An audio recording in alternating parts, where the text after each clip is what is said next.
Hello students, स्वागत है आपका हमारे YouTube channel good study group पे। आज मैं आपके लिए फिर से मोस्ट इम्पॉर्टेंट जीवन परिचय की वीडियो लेकर आई हूँ, जो कि है काव्य में गोस्वामी तुलसीदास जी की। गोस्वामी तुलसीदास जी का भी बहुत बार पूछा गया है जीवन परिचय। सूरदास जी, तुलसीदास जी, इनके बारे में पूछा जाता है, एक तो ज़रूर आता है। तुलसीदास जी का मोस्ट इम्पॉर्टेंट जीवन परिचय, क्लास 10 गोस्वामी तुलसीदास जी का जीवन परिचय स्टार्ट करते हैं। संक्षिप्त परिचय से बहुत इजी है इनका जीवन परिचय। आप एक कहानी के टाइप से इसे याद करना। जैसे गोस्वामी तुलसीदास जी अभूतपूर्व नक्षत्र में हुए थे, इसीलिए इनके माता पिता ने इनका परित्याग कर दिया, जिस वजह से इनका जीवन बड़े कष्टों से बीता था। ये इन्होंने सबसे पहले अपने मुंह से जो वर्ड निकाला, जैसे ज़्यादातर बच्चे माँ या पापा कुछ भी कहते हो, सबसे पहले राम बोला था, इसीलिए इनके बचपन का नाम राम बोला पड़ गया।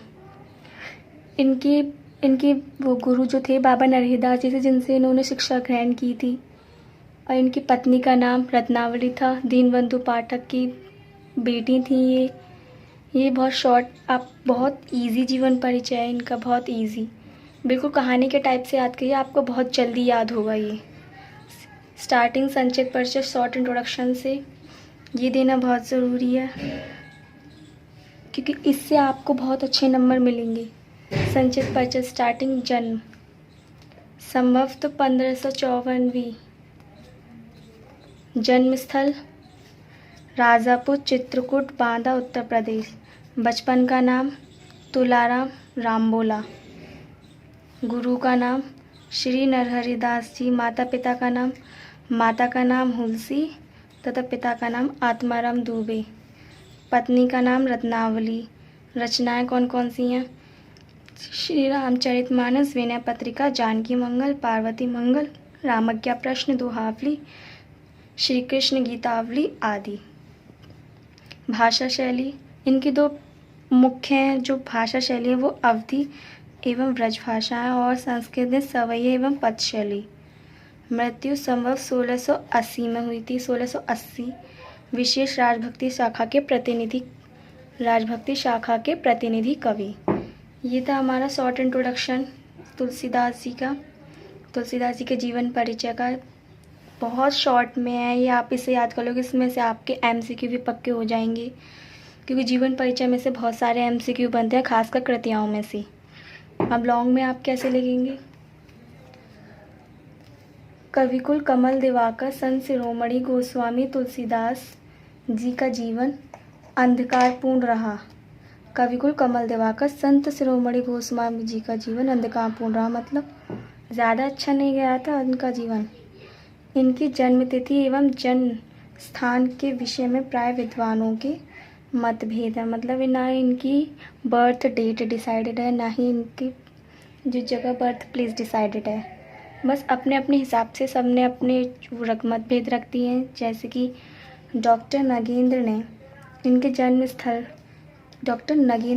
जन्म स्थल के बारे में लिखा है, राजापुर, बांदा, सोरो, एटा, सूखाछेद, आजमगढ़।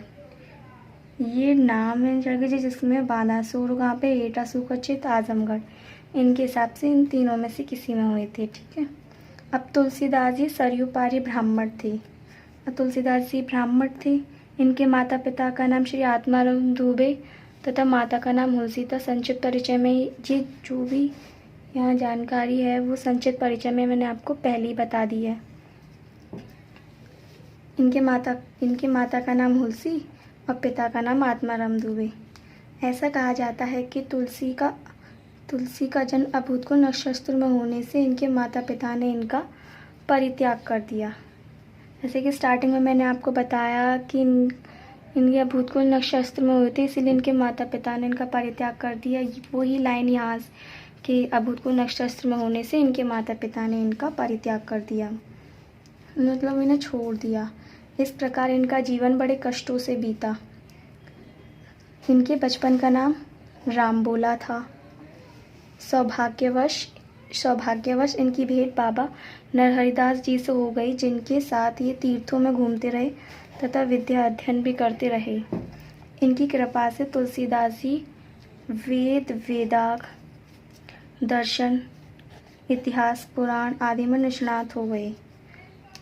अब तुलसीदास जी के जन्म के विषय में यह दोहा प्रचलित है। अगर आप इस दोहे को भी लिखोगे ना तो बहुत अच्छे नंबर मिलेंगे आपको।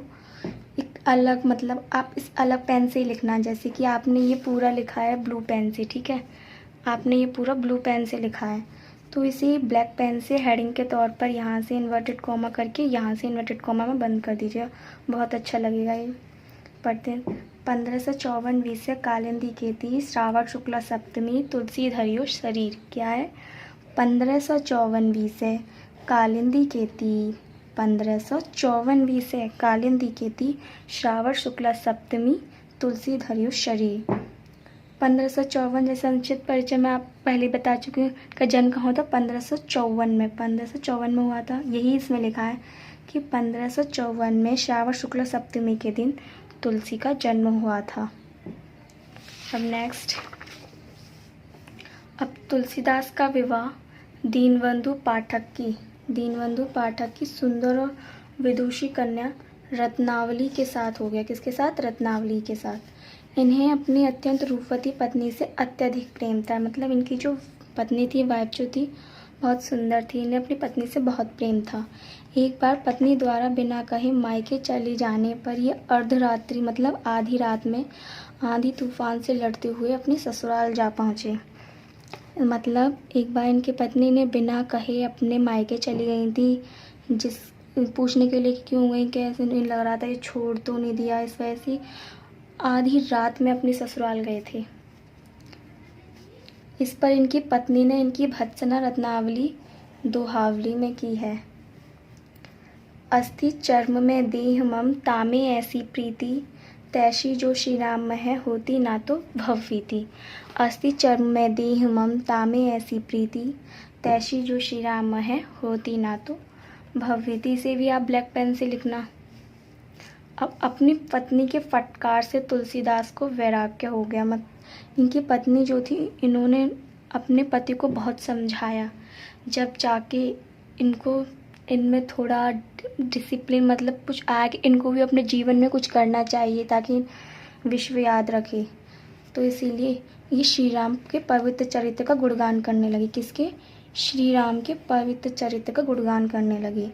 इन्होंने अपनी अधिकांश रचनाएं, जो ज़्यादातर इन्होंने अपनी कृतियाँ जो लिखी हैं वो चित्रकूट, काशी और अयोध्या में लिखी हैं।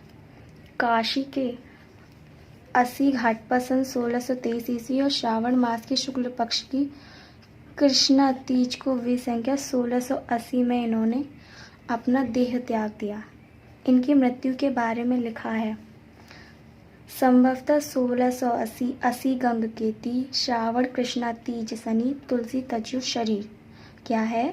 संभवतः 1680 80 गंग केती, संभवतः 1680 80 गंग केती, श्रावण शुक्ला सप्तमी, तुलसी तज्जु शरीर। तज्जु मतलब छोड़ा, उन्होंने अपना शरीर त्याग दिया। 1680 को श्रावण की कृष्ण तीज जो थी उसको तुलसीदास जी ने अपना देह त्याग दिया। यहाँ से लेके यहाँ तक आप इसे इन्वर्टेड कॉमा बंद करके ब्लैक पेन से लिखना, बहुत सुंदर लगेगा ये। अब कृतियाँ मोस्ट इम्पॉर्टेंट, आप लोग पहले से ही जानते हैं, कृतियाँ से जीवन परिचय बनते हैं। कृतियाओं में से आपके MCQ बनेंगे, तो इसलिए अच्छी तरह से याद रखिए इन्हें। अब इनके 12 ग्रंथ हैं जो प्रमाणिक माने जाते हैं, मतलब और भी हैं पर जो प्रमाणिक हैं वो 12 ये जी हैं। पहला श्री रामचरितमानस, इसे तो आप जानते ही होंगे, जिसमें राम के चरित्र के बारे में लिखा है, बहुत फेमस है ये हमारे हिंदू धर्म में। विनय पत्रिका, कवितावली, गीतावली, श्री कृष्ण गीतावली, वर्व्य रामायण, रामलला नेचू, वैराग्य संदीपनी, जानकी मंगल, पार्वती मंगल, दोहावली, रामज्ञा प्रश्न। ये 12 कृतियाँ हैं जो इनकी प्रमाणिक मानी जाती हैं। अब भाषा शैली इनकी दो तो प्रमुख हैं, अवधी और ब्रजभाषा। इन्हें आप अच्छी तरह से याद रखिए। तुलसीदास का व्रज तथा अवधि दोनों भाषाओं पर समान अधिकार था। विनय पत्रिका जो थी इन्होंने ब्रज भाषा में लिखी और ये श्री रामचरितमानस की रचना अवधी भाषा में। यहाँ से आप ये याद रखिएगा, यहाँ से ये MCQ है। श्री रामचरित किस में लिखा है? अवधी भाषा में। किस में लिखा है? अवधी भाषा में। अब साहित्य में स्थान, गोस्वामी तुलसीदास भक्ति काल के ही नहीं बल्कि हिंदी साहित्य के सर्वश्रेष्ठ कवि हैं। इन्होंने ब्रज और अवधी भाषा द्वारा कविता की सर्वतोन्मुखी उन्नति की। इन्होंने अवधी और ब्रज दोनों भाषाओं में अपनी रचनाएं लिखी हैं। साहित्य में स्थान अगर आपको याद है तो भी आप लिखें, अपनी तरफ से कुछ भी ऐड नहीं करना। साहित्य के स्थान, साहित्य में जो स्थान होता है अगर आपको आता है तभी लिखिएगा, गलत मत लिखना इसमें। ये था हमारा पूरा जीवन परिचय। अगर आपको इसमें कोई डाउट हो, जैसे दोहे में या फिर कृतियाओं में या संक्षिप्त परिचय में, तो आप हमें कमेंट सेक्शन में लिखिएगा। यहाँ पूरा जीवन परिचय मैंने आपको कराया। अगर आपको कोई भी डाउट हो तो प्लीज़ कमेंट सेक्शन में लिखिएगा। अगर आपको हमारी वीडियो अच्छी लगी हो तो प्लीज़ लाइक कीजिएगा। Thank you.